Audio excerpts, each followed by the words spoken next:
عاجل ألفونسو ديفيز أول صفقات ريال مدريد في 2024. أهلا ومرحبا بكم متابعي قناة ستار سبورت. قبل أن نبدأ نشرتنا نرجو منكم الاشتراك بالقناة والإعجاب بالفيديو وتفعيل زر الجرس حتى تصلكم أخبار كرة القدم أولا بأول. وقبل أن نبدأ في التفاصيل، ما رأيك بصفقة انتقال ألفونسو ديفيز من بايرن ميونخ إلى ريال مدريد؟ وما هي أكثر صفقة تتمناها للملكي؟ شاركونا بالتعليقات.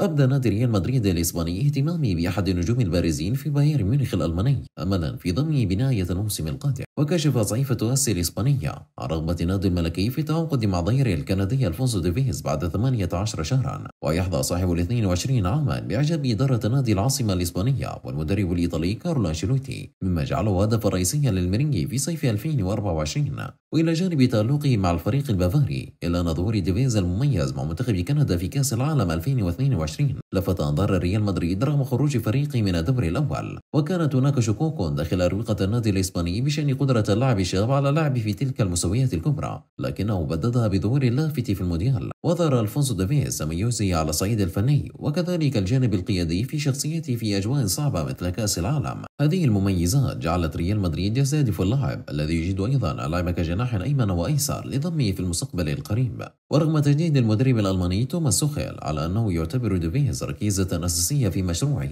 ويرفض قطع الرحيل عن قلعة أليانز أرينا في الصيف، فإن ريال مدريد برئاسة فلورنتينو بيريز لا ينوي الاستسلام في صفقة ديفيز، وخاصة بعد تصريحات اللاعب الأخيرة بأنه غير سعيد في ألمانيا ويشعر بالوحدة. وكان ألفونسو ديفيز قد انتقل إلى بايرن ميونخ في عام 2019 قادما من نادي فرانكفورت واي كابس الكندي. ومنذ ذلك الحين أصبح أحد الركائز الأساسية التي لا غنى عنها داخل النادي البافاري. الجدير بذكر أن ديفيز شارك هذا الموسم مع بايرن ميونخ في 32 مباراة بمختلف المسابقات، وأسهم في 11 هدفا حيث أحرز 3 أهداف وقدم 8 تمريرات حاسمة.